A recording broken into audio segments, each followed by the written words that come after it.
25 जुलाई 2017 Yemen के Aiden शहर में एक ऐसी गिरफ्तारी हुई जिसने सिर्फ भारत ही नहीं बल्कि पूरी दुनिया को हिलाकर रख दिया।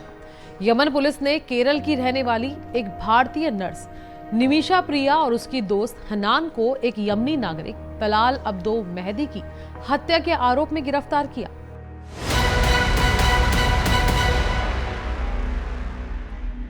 खबर जंगल की आग की तरह फैली। मीडिया में सनसनीखेज हेडलाइंस चलने लगी। भारतीय नर्स ने पति के टुकड़े कर पानी की टंकी में छिपाया। लेकिन इस कहानी की सच्चाई सिर्फ एक हत्या की कहानी नहीं थी।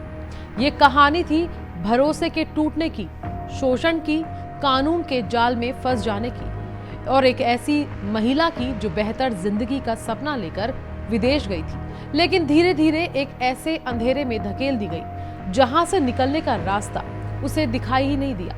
केरल के इडुक्की जिले में रहने वाले टॉमी थॉमस के लिए ये खबर किसी बुरे सपने से कम नहीं थी। मीडिया में जिस महिला का नाम लिया जा रहा था वो उसकी पत्नी थी, लेकिन सबसे चौंकाने वाली बात ये थी कि न्यूज चैनल्स ये बता रहे थे कि निमिशा ने अपने पति की हत्या की है, जबकि टॉमी तो भारत में बैठा था।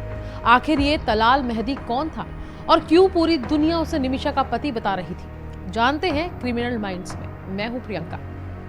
सवाल बढ़ते गए लेकिन जवाब मिलना आसान नहीं था। निमिशा प्रिया का जन्म केरल के एक बेहद साधारण से परिवार में हुआ। घर की आर्थिक हालत कमजोर थी। माता पिता दिहाड़ी मजदूरी करते थे और बड़ी मुश्किल से परिवार चलता था। लेकिन निमिशा पढ़ाई में तेज थी। स्थानीय चर्च ने उसकी पढ़ाई और नर्सिंग कोर्स में मदद की और उसका सपना था कि वो अपने परिवार को गरीबी से बाहर निकाले। लेकिन भारत में नौकरी मिलना आसान नहीं था। कई कोशिशों के बावजूद उसे स्थायी काम नहीं मिला। तब उसने विदेश जाने का फैसला लिया। साल 2008 में सिर्फ 19 साल की उम्र में वह यमन पहुंची। जाते समय उसने अपनी मां से कहा, बस कुछ साल, फिर सब बदल जाएगा। यमन पहुंचने के बाद उसे राजधानी सना के एक सरकारी अस्पताल में नर्स की नौकरी मिल गई।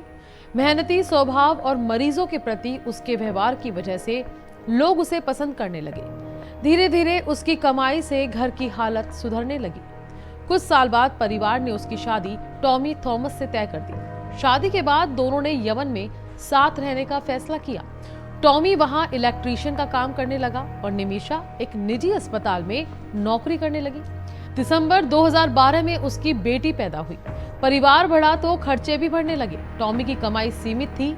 आखिरकार 2014 में वो अपनी बेटी को लेकर वापस भारत लौट आया ताकि वहां रहकर परिवार संभाल सके, जबकि निमिशा यमन में काम करती रही। यहीं से कहानी का सबसे अहम किरदार सामने आता है, तलाल अब्दो मेहदी। तलाल एक स्थानीय यमनी नागरिक था। उसकी कपड़ों की दुकान उस अस्पताल के पास थी जहां निमिशा काम करती थी। दोनों की जान पहचान धीरे धीरे बढ़ी।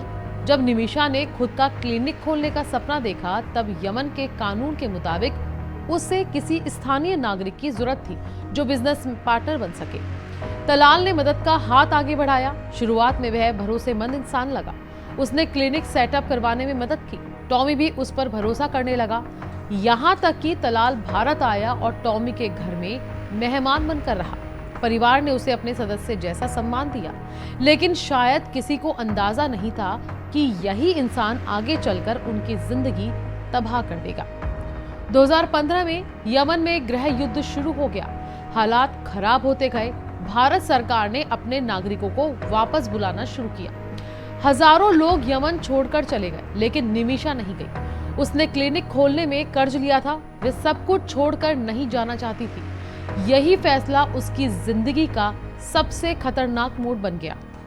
युद्ध के कारण नए वीजा बंद हो गए। अब टॉमी वापस यमन नहीं जा सकता था। निमिशा वहां अकेली पड़ गई और तलाल को यही मौका चाहिए था। धीरे धीरे तलाल ने क्लिनिक के कागजों में अपना नाम जोड़ लिया। उसने धोखाधड़ी से खुद को हिस्सेदार बना लिया। फिर उसने क्लिनिक की कमाई पर कब्जा करना शुरू कर दिया। लेकिन मामला सिर्फ पैसों तक सीमित नहीं था। तलाल लोगों से कहने लगा कि निमिशा उसकी पत्नी है। पहले तो निमिशा ने इसे मजाक समझा, लेकिन जब उसने विरोध किया तो तलाल ने एक ऐसा कदम उठाया जिसने सब कुछ बदल दिया। उसने भारत में निमिशा और टॉमी की शादी की फोटो चुराकर मॉर्फ की। टॉमी की जगह अपना चेहरा लगा दिया। फिर फर्जी शादी के दस्तावेज तैयार कर लिए। यमन के कानून में लोकल नागरिक का दबदबा था। कोर्ट ने भी उन कागजों को असली मान लिया। अब कागजों में निमिषा तलाल की पत्नी बन चुकी थी। इसके बाद तलाल का असली चेहरा सामने आने लगा। वह निमिषा को मारता, गालियां देता, जबरदस्ती उसके घर में घुसता और खुद को उसका पति बताकर हर फैसले में दखल देता। कई बार वह नशे में धुत होकर आता और हिंसा करता। निमिषा ने पुलिस में शिकायत भी की, लेकिन वहां भी उसकी मदद नहीं हुई। उल्टा दोनों को जेल में डाल दिया गया। जब तलाल ने फर्जी मैरिज सर्टिफिकेट दिखाया तो मामला और उलझ गया। निमिषा पूरी तरह से फंस चुकी थी। उसका पासपोर्ट भी तलाल ने अपने कब्जे में ले लिया था ताकि वह देश छोड़कर भाग न सके। धीरे धीरे उसकी जिंदगी डर, हिंसा और मानसिक यातना में बदल गई। वह परिवार से छिपकर बात करती थी। उसके कई सिम कार्ड टूट चुके थे क्योंकि तलाल उसे किसी से संपर्क नहीं करने देता था। रातों को वह अपनी जान बचाने के लिए घर से भाग जाती थी। कई बार उसने भारत लौटने की कोशिश की, लेकिन पासपोर्ट के बिना वो कुछ नहीं कर सकी। उधर तलाल का व्यवहार और हिंसक होता चला गया। फिर एक दिन जेल के एक वार्डन ने निमिषा को सलाह दी कि अगर वह तलाल को कुछ देर के लिए बेहोश कर दे तो उसे पासपोर्ट का ठिकाना उगलवाया जा सकता है। निमिषा को लगा यही आखिरी रास्ता है। उसका इरादा हत्या का नहीं था। वह सिर्फ अपना पासपोर्ट वापस चाहती थी ताकि भारत लौट सके। जुलाई 2017 एक दिन तलाल नशे की हालत में उसके घर आया। निमिषा ने उसे बेहोश करने के लिए इंजेक्शन लगाया। पहली बार असर नहीं हुआ। अगले दिन उसने दोबारा कोशिश की। कुछ ही देर में तलाल जमीन पर गिर पड़ा। पहले वह चिल्लाया, फिर अचानक शांत हो गया।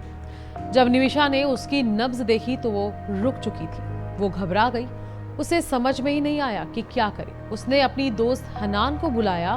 हनान सब कुछ जानती थी, तलाल की हिंसा, निमिषा की हालत और उसका डर, यानी कि सब कुछ। घबराहट में दोनों ने एक भयानक फैसला लिया। उन दोनों ने शव के टुकड़े किए और पानी की टंकी में छिपा दिए। फिर दोनों वहां से भागकर एडन शहर पहुंच गए। कुछ दिनों बाद पड़ोसियों ने बदबू की शिकायत की। पुलिस पहुंची और पानी की टंकी से तलाल के शरीर के टुकड़े बरामद किए। 25 जुलाई 2017 को निमिषा और हनान गिरफ्तार हुई। इसके बाद जो हुआ उसने इस मामले को और विवादित बना दिया। निमिषा का दावा था कि उसे सही कानूनी मदद नहीं मिली। कोर्ट की सारी कार्यवाही अरबी भाषा में थी। उसे समझ ही नहीं आता था कि किन दस्तावेजों पर साइन करवाए जा रहे हैं। उसने कोर्ट में बताया कि तलाल ने फर्जी शादी के कागज बनाए थे। उसने कहा कि उसका पासपोर्ट चेक किया जाए, पड़ोसियों से पूछताछ की जाए, लेकिन उसकी बातों को गंभीरता से नहीं लिया गया। 2018 में उसे दोषी ठहरा दिया गया। 2020 में अदालत ने उसे मौत की सजा सुनाई। उसके दोस्त हनान को उम्र कैद मिली। निमिषा ने ऊपरी अदालतों में अपील की, लेकिन वहां भी राहत नहीं मिली। 2023 में यमन की सुप्रीम जुडिशियल काउंसिल ने उसकी सजा बरकरार रखी। फिर दिसंबर 2024 में खबर आई कि राष्ट्रपति ने उसकी दया याचिका भी खारिज कर दी। अब उसके सामने सिर्फ एक रास्ता बचा था, ब्लड मनी। शरिया कानून के तहत अगर पीड़ित परिवार माफ कर दे और मुआवजा स्वीकार कर ले तो सजा माफ हो सकती है। इसी उम्मीद में कई लोग आगे आए। एक सामाजिक संगठन ने सेव निमिषा प्रिया अभियान शुरू किया। चंदा इकट्ठा किया, तलाल के परिवार से बातचीत की, लेकिन मामला आसान नहीं था। यमन खुद युद्ध से जूझ रहा था। वहां की सत्ता कई हिस्सों में बटी हुई थी। जिस इलाके में निमिषा का केस चल रहा था वहां हूती विद्रोहियों के नियंत्रण में था। इस वजह से कानूनी प्रक्रिया और भी जटिल हो गई। भारत सरकार ने भी कहा कि वह हर संभव मदद करने की कोशिश कर रही है। उधर निमिषा की मां अपनी बेटी को बचाने के लिए यमन पहुंच गई। कई महीनों तक उन्होंने वहां रहकर अलग अलग लोगों से मदद मांगी। एक मां जो अपनी बेटी को मौत के मुंह से वापस लाने की कोशिश कर रही थी। आज भी ये मामला सिर्फ एक हत्या का केस नहीं माना जाता। कुछ लोग निमिषा को अपराधी मानते हैं तो कुछ लोग उसे एक ऐसी महिला मानते हैं जो लगातार शोषण और हिंसा का शिकार हुई और आखिरकार हालात इतने बिगड़ गए कि सब कुछ नियंत्रण से बाहर चला गया। लेकिन सबसे बड़ा सवाल आज भी वही है, क्या निमिषा प्रिया को बचाया जा सकेगा या फिर एक भारतीय नर्स जो अपने परिवार के लिए बेहतर जिंदगी का सपना लेकर विदेश गई थी, उसकी कहानी यमन की जेल में खत्म हो जाएगी। अभी के लिए फिलहाल इतना ही। मैं प्रियंका लेती हूँ इजाजत। आप देखते रहिए क्रिमिनल माइंड्स। नमस्कार।